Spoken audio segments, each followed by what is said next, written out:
Bali sudah over tourism, Iya. ya kan? Nah, tentu Turisnya banyak. sudah saatnya juga kita kemudian harus melakukan ini ya, penyaringan terhadap turisme. Goalsnya dari undang-undang Iya. RUU ini adalah ada cuma yang pertama mengentaskan kemiskinan, ya. Yang kedua meningkatkan pertumbuhan ekonomi Indonesia, dan yang ketiga adalah membuka lapangan pekerjaan. Hanya 3 poin ini saja yang sangat penting yang kemudian yang kita godok dan dimasukkan ke dalam pasal-pasal itu. Ya. Tetapi kadang kita salah melihat. Saya melihat pemerintah ini hanya melihat ekraf ini ya. Ekraf ini hanya sebuah potensi. Padahal ekraf ini sebenarnya adalah sebuah kekuatan untuk bagaimana meningkatkan perekonomian Indonesia.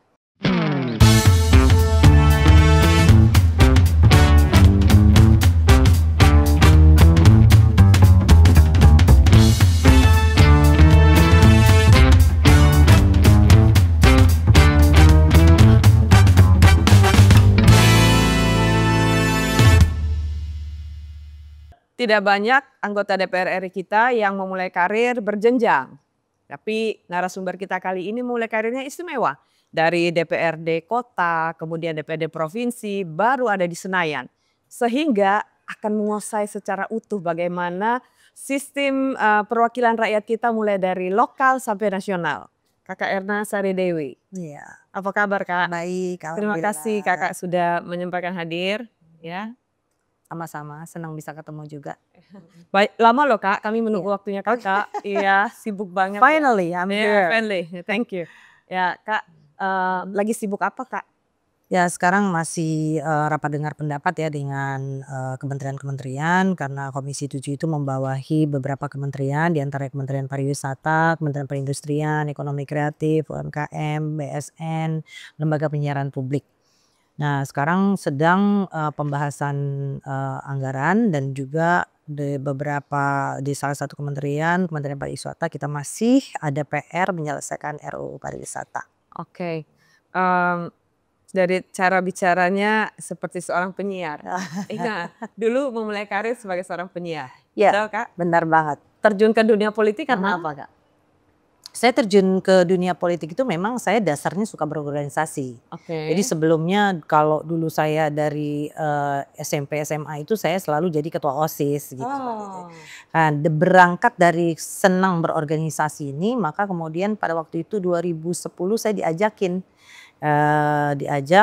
oleh Patrisio Capella waktu itu untuk bergabung di Ormasnya Nasdem tahun 2010. Oke. Jadi sejak Ormas tahun 2010, 1 Februari 2010 itu Ormas dideklarasikan, itu saya sudah ikut di dalam komposisi kepengurusan organisasi masyarakat Nasional Demokrat di Provinsi Bengkulu. Pada waktu itu karena sesuai dengan jabatan saya juga di sesuai dengan profesi saya. Iya, waktu itu saya penyiar, saya itu wakil ketua komunikasi dan media.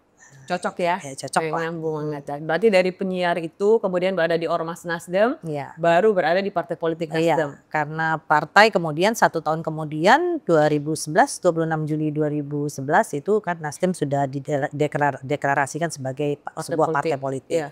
Dan kemudian berlanjut lagi, Nasdem pertama kali mengikuti pemilu di 2014. Nah itulah kemudian berlanjutlah terus karir politik Debut awalnya di 2014 itu? Iya.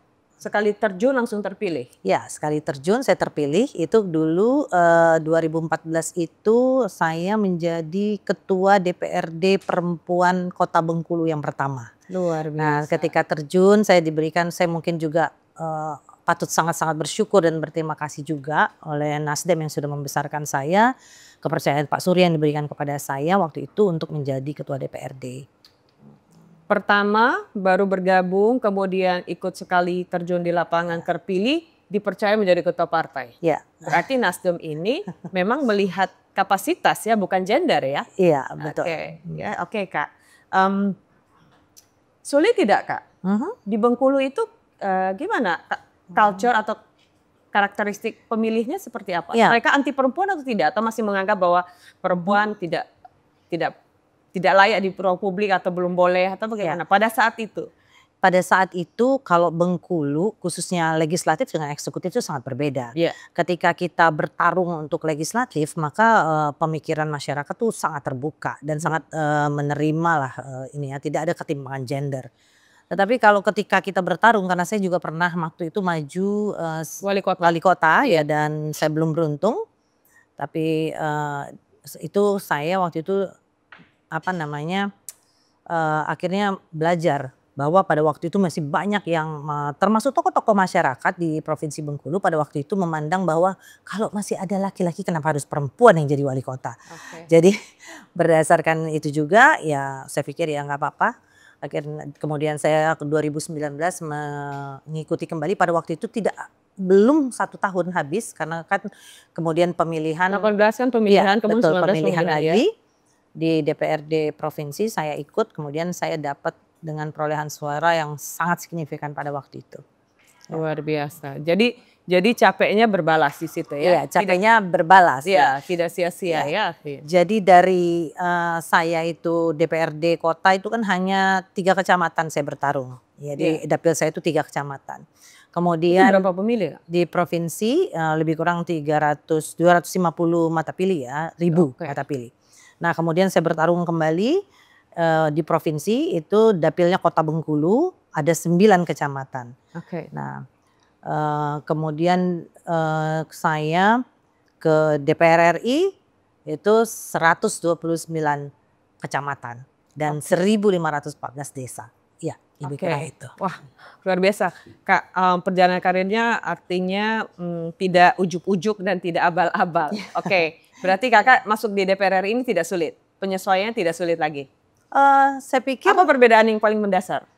Saya pikir begini, saya punya kelebihan saya mudah untuk belajar. Nah, Ini oke. yang penting. Mungkin karena basic saya juga, background saya juga wartawan, background Iya. saya juga apa namanya orang yang apa Aktif ya. ya aktif. Saya nggak pernah mendapatkan kesulitan buat belajar dan saya orangnya cepat belajar. Oke. Dulu juga waktu saya ketika menjadi ketua DPRD Kota Perempuan yang pertama, seorang juga memandang saya ini anak baru nih, tahu apa sih? Perempuan Iya, lagi. ketika saya Bisa memegang apa? menjadi ketua DPRD dan alhamdulillah saya bisa menunjukkan Oke. bahwa Nasdem itu punya kader yang juga malu-maluin gitu. Oke. Keren ya. Yang punya kualitas sih. Oke, saya ngikuti perjalanan pemberitaan Kakak dari beberapa saat lalu hingga yang terbaru. Terbaru dan itu banyak sekali dikejar oleh netizen. Masalah Kakak mendukung sikap dari Gubernur Bali ya untuk perlakuan tidak istimewa kepada turis asing yang sudah sangat meresahkan ya. Gimana menurut Kakak itu? Ya, saya berpikir saya justru mengkoreksi ini ya, apa namanya, bahwa Bali itu kan pendapatan terbesar devisa negara kita itu kan dari tourism ya. Ya, dari sektor wisata. Sektor wisata. Iya. Nah, saya melihat bahwa saya bilang sama Provinsi Bali bahwa Provinsi Bali juga harus menjadikan bagaimana dengan negara-negara yang merupakan destinasi wisata. Artinya turis-turis yang datang itu juga harus di centering ya, harus di Filter. filter, Disaring. harus disaring. Artinya bagaimana kemudian menyaring turis para turis yang datang ke sini. Jangan sampai ke Bali itu turis-turis yang kemudian ya nggak punya kualitas. Turis-turis kita yang masuk ke negara kita ini harus punya turis-turis yang berkualitas, ya kan? Berkualitas itu maksudnya apa? Berkualitas itu begini, yang kemudian memang tidak melakukan turis yang tidak melakukan kriminalitas kemudian nanti di negara kita karena keuangan yang tidak baik. Ini kan penting. Kemudian juga artinya turis yang juga mendapatkan manfaat, yang manfaat atau juga yang kemudian melakukan bisnis di ilegal, mencari pekerjaan ilegal, bisnis ilegal di tempat kita. Ini kan tentu sangat merugikan negara kita. Sebagaimana negara-negara lain yang maju itu rata-rata pariwisatanya juga maju. Mereka juga kita kalau mau ke negara mereka perlu yang kemudian ini rekeningnya berapa. Padahal kita ya kan spending harus rekening korannya harus betul. tunjukkan gitu. Nah ini kan kita berani nggak gitu? Berani nggak kita? Supposed to harus seperti itu ya. Walaupun ini harus secara bertahap, tidak kemudian dilakukan secara ekstrim. Kenapa tidak? Bahkan sekarang kalau kita dengar berita di mana-mana Bali sudah over tourism. Iya. ya kan? Nah, tentu Turisnya sudah banyak. saatnya juga kita kemudian harus apa namanya melakukan ini ya penyaringan terhadap turis-turis. Pernah nggak itu menjadi bahan RDP dengan Kementerian Pariwisata? Secara spesifik masalah ini, masalah turis yang meresahkan yang Ada bisa beberapa waktu kita sedang RDP dengan Bu Menteri, beberapa teman-teman menyinggung juga soal ini. Kemudian Bu Menteri apa namanya menanggapi bahwa memang harus ada perbaikan-perbaikan ya terkait daerah-daerah destinasi-destinasi wisata yang memang yang top of the top di ranking-ranking yang teratas itu apa destinasi prioritas. Nah, Iya. ini memang harus menjadi perhatian dan harus ada pengaturan terkait itu supaya begini kita juga tidak menginginkan kemudian adanya kerusakan lingkungan. Nah, Iya. pariwisata ini kan juga harus pariwisata yang Ramah berkelanjutan, lingkungan, iya, ramah sustainable, lingkungan, iya. gitu. Itu ada nggak Kak dalam RUU Pariwisata mengenai hal-hal tersebut? Oh, itu Ekoturism dan sebagainya ada? ya itu ada, itu sudah ada. Jadi kita hanya merampungkan sedikit lagi saja ya poin-pointer yang kemudian penting ya untuk kemudian kita masukkan ke dalam pasal-pasal ini. Karena kita tidak ingin bahwa pasal-pasal ini sebagaimana yang selalu saya katakan pasal-pasal ini hanya indah ya kan disebut tetapi ketika implementasinya itu ke bawah Sulit. tidak bagus ya. Oke. Tidak seperti Tidak ideal.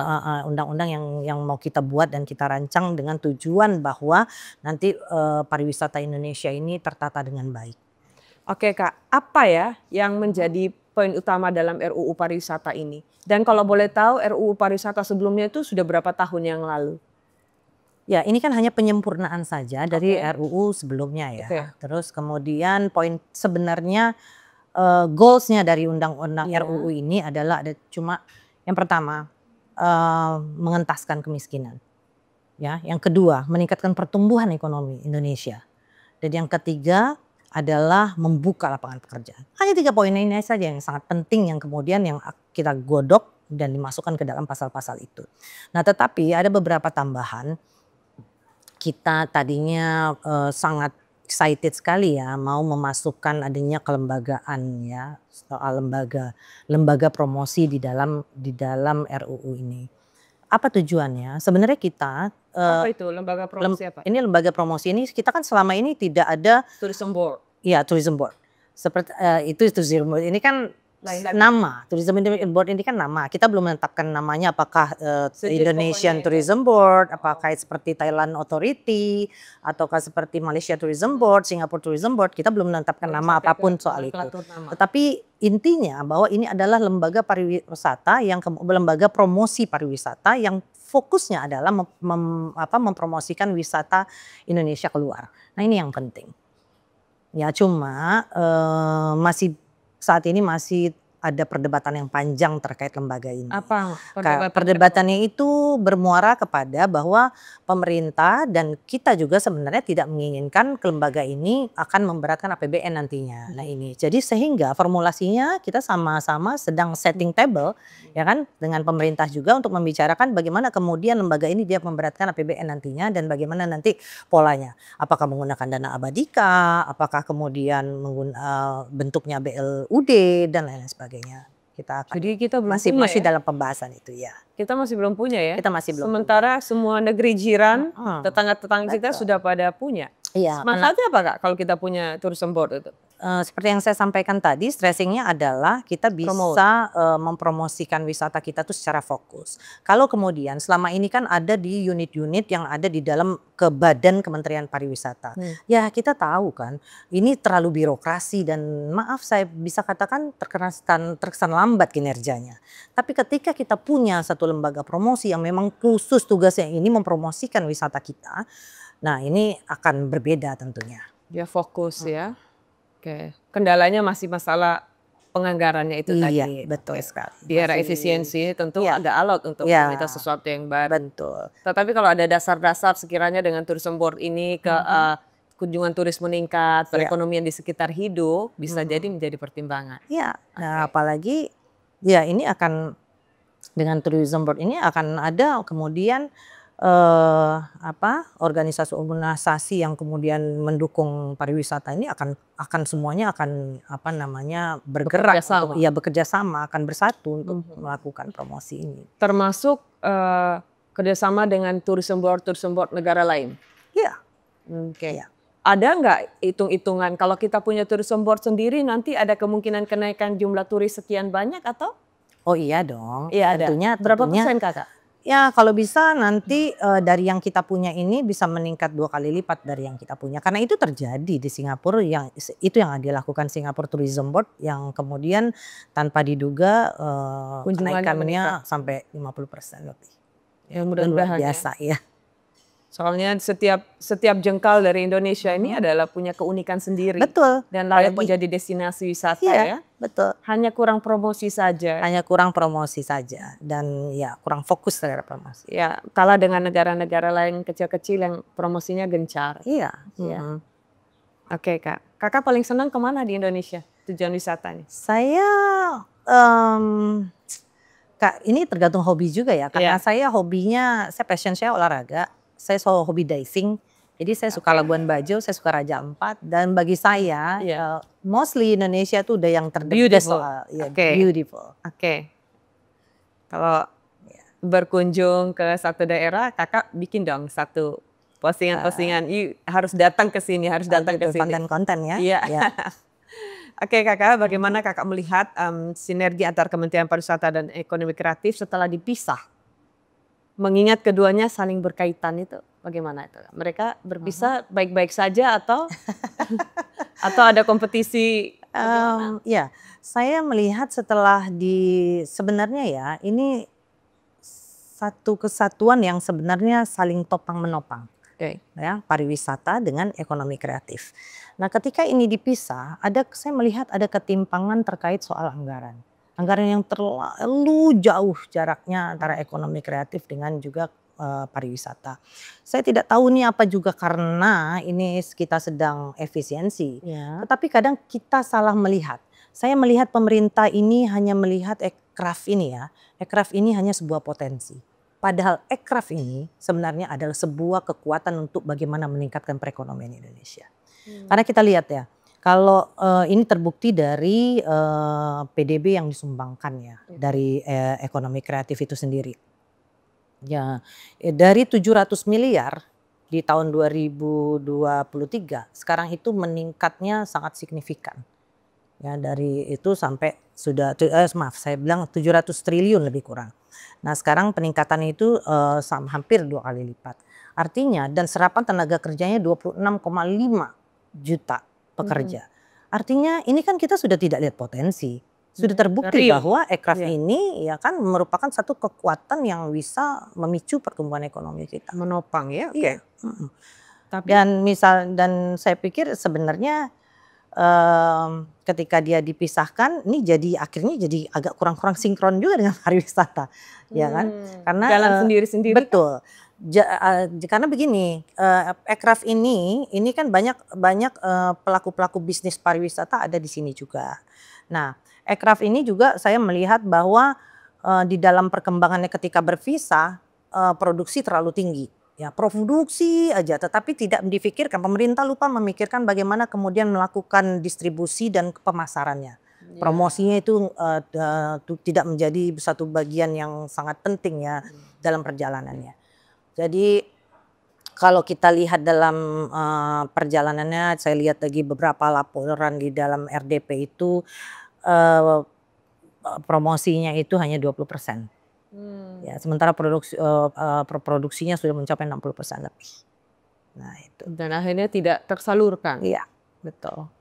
Pembenahan itu terus dipantau oleh teman-teman dari Komisi 7. Iya, makanya saya kemarin memberikan masukan kepada Pak Menteri. Saya bilang, oh Pak Menteri harus kejar bahwa kita jangan terus produksi, tetapi kita melupakan bagaimana kemudian promosi dan distribusinya. Saya bilang begitu, karena kasihan pelaku-pelaku atau pengusaha ekonomi kreatif kita ini kemudian tidak bisa untuk apa produksi kalau kemudian dia tidak bisa mengembangkan memasarkan ya produk-produk yang mereka hasilkan. Oke Kak, ada pernyataan Caimin ya yang mengatakan bahwa banyak pelaku UMKM yang tidak produksi, tidak menjual, mereka hanya mengikuti pelatihan-pelatihan. Apa itu betul? Saya melihat ini hanya one case ya. Tetapi saya Ini kalau saya berbicara di dapil saya, setiap saya turun baik itu reses maupun juga kunjungan dapil di Bengkulu, ini hal kecil saja. Banyak sekali para pelaku, saya nggak bilang pelaku UMKM, saya lebih senang mengatakannya pengusaha UMKM. Banyak sekali pengusaha UMKM itu yang butuh sekali pelatihan-pelatihan itu. Nah, saya melihatnya bahwa pelatihan ini bukan kepada ditemukan kasus bahwa ini pelatihan-pelatihan ini hanya tidak ada usahanya tapi hanya hidup dari pelatihan-pelatihan ini. Justru itu kalau saya melihatnya pelatihannya nggak tuntas. Jadi hanya pelatihan ini kan bukan hanya diberikan pelatihan tapi kemudian harus dievaluasi dong. Ya kan? Apakah kemudian usahanya dipantau, ya benar. yang tadinya usaha baru apakah mereka sudah naik kelas? Yang sudah naik kelas apakah kemudian melakukan peningkatan lagi, kelas up lagi ya kan menjadi UMKM yang dengan permodalan yang lebih besar, dengan usaha yang lebih besar. Nah, ini apakah pemerintah melakukan evaluasi terhadap itu? Nah, ini hulu sampai hilir ya iya, maksudnya. betul. Ini harus tuntas, kerjanya harus tuntas. Makanya kemudian ada one case ya, per case-nya ada terjadi hal-hal seperti itu. Oke. Apakah pelatihan itu bisa sampai kepada hal itu? Sampai kan biasanya pelatihan dia berdiri sendiri, pelatihan sendiri, kemudian nanti yang pengawasan sendiri, yang memantau sendiri, marketing sendiri, atau bisa dijadikan satu dalam satu tim pelatihan itu? Ada beberapa bentuk jenis-jenis pelatihan ya, programnya itu yang memang tuntas. Ada yang kemudian ya maaf saya bisa katakan bisa jadi itu seperti sekedar program-program yang pro formalitas yang nggak tuntas. Menghabiskan anggaran. Ya, UMKM itu kan sebenarnya kompleks sekali. Kalau pelatihannya misalnya berjenis usaha dengan jenis usaha yang banyak. Contoh makanan saja lah, bagaimana packagingnya, bagaimana ininya, bagaimana memasarkan hingga memasarkannya. Pemerintah juga ini harus terlibat aktif dari hulu ke hilir ini gitu loh. Sehingga pelatihan ini betul-betul menghasilkan bisa mencapai goalsnya gitu loh. Tujuannya bahwa betul-betul membentuk pengusaha-pengusaha UMKM yang kemudian bisa berhasil.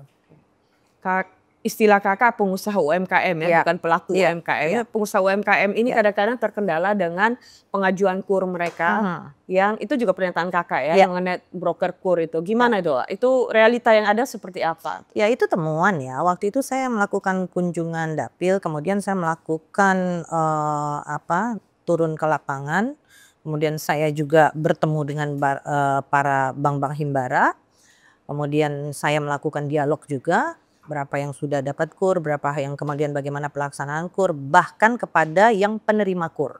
Penerima KUR ini kemudian juga curhatlah kepada saya dan ini bisa dipertanggungjawabkan karena memang kejadiannya seperti itu. Ketika mengajukan KUR mereka sudah dipotong, bukan kejadian, ini sudah kejadian, bahkan ini sudah dipidanakan pelaku pegawai banknya sudah dipidanakan bahkan karena kemudian mengutip. Ya kan, oke, nanti saya loloskan pinjamannya ini ya, tapi kamu potong sekian ya. Kalau dapat 100 juta nanti kamu cuma dapatnya 70 juta ya. Nah, lebih kurang seperti itu ya. Dan juga saya melihat ya, bank-bank himbara ini juga ini kan soal KUR ini bantuan pemerintah untuk para pengusaha UMKM. Yang kemudian saya ini dilindungi oleh ada impresnya. Saya melihat bank-bank himbara itu selalu masih padahal di bawah pinjaman 100 juta itu tidak menggunakan agunan apapun. Tetapi saya melihat di lapangan itu masih pakai agunan. Masih pakai agunan. Itu nggak boleh. Berarti nggak patuh dong terhadap instruksi presiden ya kan itu. Dan ini terjadi ada satu kasus UMKM yang kemudian dia diminta agunan, padahal itu tidak diperlukan agunan di Sumatera Selatan dan ini bisa dipidanakan. Artinya harus patuh bank-bank himbara ini kepada apa yang sudah menjadi aturan. Ya apa temuan itu tindak lanjutnya bagaimana ketika ketahuan bahwa mereka itu meminta agunan dan sebagainya? Apa mereka di blacklist dari pemberi pinjaman atau bagaimana? Ya ini biasanya ya kita tidak melihat bahwa keseluruhan manajemen bank itu, ini biasanya oknum-oknum. Oknum-oknum. Jadi bukan sistem dari perbankan itu ya. Kakak peduli banget pada Pulau Enggano. Oh Iya, beberapa kali pernyataan-pernyataan Kakak Mhm. mengenai Enggano. Ya. Mungkin bisa diceritakan kepada masyarakat Indonesia apa yang sedang terjadi di Enggano, Mhm. kemudian sampai presiden mengeluarkan impres. Ya. Boleh dong, Kak? Iya. Saya bukan sekedar prihatin, tapi saya marah sekali. Karena Pulau Enggano ini pulau terluar yang juga merupakan bagian dari Indonesia. Mhm. Ya, kalau kemudian Pulau Enggano itu punya tambang emas, Iya. kalau punya tambang-tambang nikel di Nikel, sana, iya. mungkin cepat perhatian Iya. pemerintah terhadap Pulau Enggano ini. Saya lahir di Bengkulu, orang asli Bengkulu, orang tua saya orang Bengkulu, yang kemudian saya Dipercaya merasa masyarakat Bengkulu dipercaya masyarakat berkali-kali, Bengkulu ya. berkali-kali, ya apa namanya, tentu ini menjadi keprihatinan tinggi buat kami. 4,5 bulan bayangkan, tanpa bisa menembus akses apapun masyarakat. Ya, karena satu-satunya untuk membawa logistik makanan, kapal perintis itu tidak bisa masuk selama 4,5 bulan. Dengan kesulitan koneksi jaringan telekomunikasi, kesulitan juga kemudian pelayanan kesehatan. Nah, ini tentu sangat sangat prihatin saya gitu terhadap Sampai 4 pembiaran bulan? yang dilakukan 4,5 bulan pembiaran yang dilakukan. Saya sudah tahu sebenarnya, itu saya sudah tahu, tapi saya pikir sudah ada pemerintah upaya, tapi itu ternyata tidak maksimal upayanya. Ketika ini mencuat, saya pikir wah benar ini kejadian dan dan saya marah sekali pada waktu itu karena saya terus berkoordinasi dengan gubernur, dengan pemerintah daerah setempat juga. Saya bilang ini bagaimana, nggak bisa dibiarkan, kita harus speak up gitu loh. Kita harus speak up karena masyarakat nggak bisa. Terkadang kita lupa gitu loh bahwa ada masyarakat di Pulau Enggano itu yang lebih bernilai daripada Tambang-tambang dan sebagainya. tambang-tambang dan lain Iya. sebagainya. Nah, jadi ini yang sangat sangat penting sekali. Tapi impres dikeluarkan Itu kemudian karena Kakak berteriak, anggota dewan berteriak-teriak sehingga impres Iya. itu keluar? Impres keluar kemudian sekarang sedang menjalani tahap 1 bahwa pintu air kita, breakwater kita sudah bisa masuk kapal perintis untuk membawa logistik, maupun logistik dari sana dibawa ke Bengkulu, dari Bengkulu dibawa ke Pulau Enggano, itu sudah mulai lancar sekarang. 4,5 bulan tanpa ada suplai logistik dan sebagainya, bagaimana mereka? How they survive gitu loh? Ya Bagaimana? mereka hidup seadanya dengan panen pertanian yang mereka punya di pulau itu. Apa yang paling terganggu dengan keadaan 4,5 bulan yang tidak ada akses masuk itu? Kesehatan kah atau apa? Ya, pelayanan kesehatan tentunya, ya kan. Terus kemudian komunikasi yang susah, tentu juga sudah sulit untuk mendapatkan makanan-makanan, logistik makanan dan lain sebagainya. Oke. Apa isi impresnya, Kak? Isi impres ini memuat tentang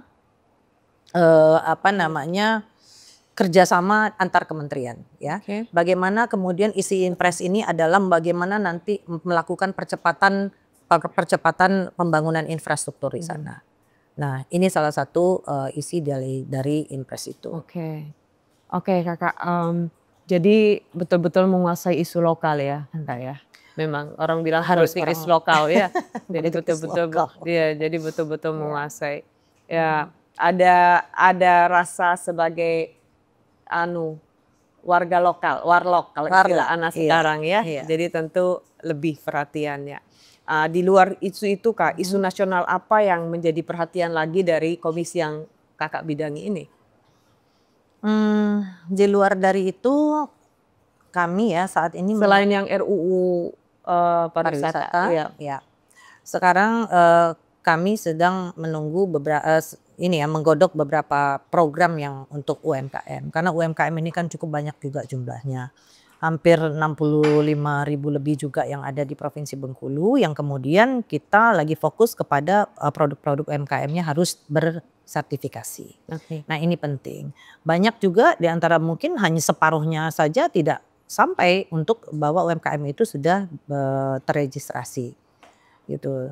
Jadi membuat UMKM ini juga harus UMKM yang berkualitas ya kan. Ini lagi fokus kita. Kami sangat menanti dari Pak Menteri UMKM Pak Maman Abdurrahman untuk meluncurkan program-program ini ke seluruh wilayah di Provinsi Bengkulu, khususnya juga di seluruh Indonesia tentu ya. Karena mungkin one fits all ya untuk setara membangun kualitas UMKM itu mungkin diberlakukan seluruh Indonesia dengan satu metode kan Iya, bisa ya seperti betul, itu ya. dengan satu metode. Sekian lama ini dianggap masih kurang berkualitas atau bagaimana Kak? Ya selama ini saya merasa belum masif ya gitu. Ya, Ya di program-programnya daerah-daerah belum masif tertentu ya, mungkin ya. masih sangat dibutuhkan apalagi di pedesaan-pedesaan ya kan, di kabupaten-kabupaten ini belum, masih secara sangat tradisional sekali. Jadi memang perlu bimbingan, perlu pelatihan dan perlu pengawasan dan evaluasi. Dan yang terpenting lagi perlu bantuan permodalan yang tanpa agunan itu. So far di Bengkulu untuk bantuan permodalan dari pemerintah udah cukup atau masih perlu lagi menurut Kakak? Kalau sudah cukup mungkin sudah tersertifikasi semua, terregistrasi UMKM-nya. Ini paling masih yang terdaftar baru yang terdaftar ya itu lebih kurang baru 30% dari sejumlah 65.000. Jauh ya. Betul. Oke, juga kalau dia sudah terdaftar, dia sudah tersertifikasi, publik pun pasti lebih percaya. Ya, publik pun pasti lebih percaya. Publik pasti lebih percaya. Ya. Dan juga nanti setelah itu yang lebih penting lagi bagaimana kemudian mereka dilatih untuk digitalisasi ya, marketing digital. Nah ini yang paling penting. Oke, Kak, ini closing nih, penutupan nih. Kakak kan jadi ketua DPRD perempuan pertama di Bengkulu. Ya. Sebenarnya kita punya tokoh nasional perempuan dari Bengkulu juga ya. Penjahit bendera kita Ibu Fatmawati. Apakah itu menjadi salah satu inspirasi Kakak untuk berjuang untuk negara? Yes, she is my inspiring. Kak, Bengkulu itu kan cuma 4 kursi untuk DPR RI. Ya. Kan sulit banget itu. Sulit banget dari DPT 1,5 juta jiwa. Bayangkan kita 7-11 kursi aja pertarungannya sengit. Ini cuma 4 bagaimana Kak? Boleh cerita dikit? Ya, Bengkulu ini unik ya. Dapil Provinsi Bengkulu ini hanya 4 kursi dan sangat unik. Kenapa di tahun di periode ini 2024. itu di 2024 seluruhnya diduduki oleh perempuan. Jadi itu diduduki oleh kursi Golkar. Beliau ini adalah istri gubernur 2 periode. Dan kemudian di posisi kedua incumbent 4 periode. Perempuan juga? Perempuan juga dari PAN, dan kemudian yang ketiga itu dari PDIP Perjuangan jadi istri bupati 2 periode. Dan yang keempat ada Erna Sari Dewi di situ. Luar biasa. Mendapatkan kursi, merebut kursi. Empat-empatnya tokoh ya. Ada yang istrinya gubernur, ada yang istrinya bupati, Kakak Erna sendiri juga ketua DPRD, kemudian wakil ketua DPRD provinsi, kemudian baru jadi luar biasa. Semuanya perempuan. Mungkin ini ada terahnya Ibu Fatmawati di sana ya. Sehingga akhirnya wakil rakyatnya pun perempuan. Mudah-mudahan tidak hanya sekedar ada sebagai perempuan, tapi perjuangannya luar biasa. Luar biasa. Boleh dong kasih motivasi kepada masyarakat terutama perempuan untuk terjun aktif di dalam dunia politik? Karena mereka kan selalu takut nih ya dengan dunia politik. Silakan ya. Buat perempuan-perempuan Indonesia di mana saja berada, jangan pernah takut untuk terjun ke dunia politik. Memang orang bilang politik is bad. Not really bad. Politik tidak baik. Hanya bagaimana kemudian kita sebagai seorang politikus bisa membawa politik ini menjadi dari yang orang berpandangan negatif menjadi pandangan yang baik. Dan semuanya juga tergantung bagaimana dengan kualitas diri yang kita miliki. Maka jadi politikus juga harus pintar, bukan hanya karena embel-embel, tetapi memang harus cerdas dan berkualitas supaya bisa membawa misi, bisa mengemban visi partai ke depan, yaitu mengemban misi gerakan perubahan. So inspiring. Terima kasih Kakak Erna Sari Dewi. Saya merasa banget melihat cara bertuturnya betul-betul seorang penyiar yang luar biasa ya. Saya perlu belajar dari Kakak kayaknya. Terima kasih karena penikmat orator. Hari ini kita sudah berbicara dengan narasumber yang luar biasa. Semoga bermanfaat bagi kita. Sampai jumpa.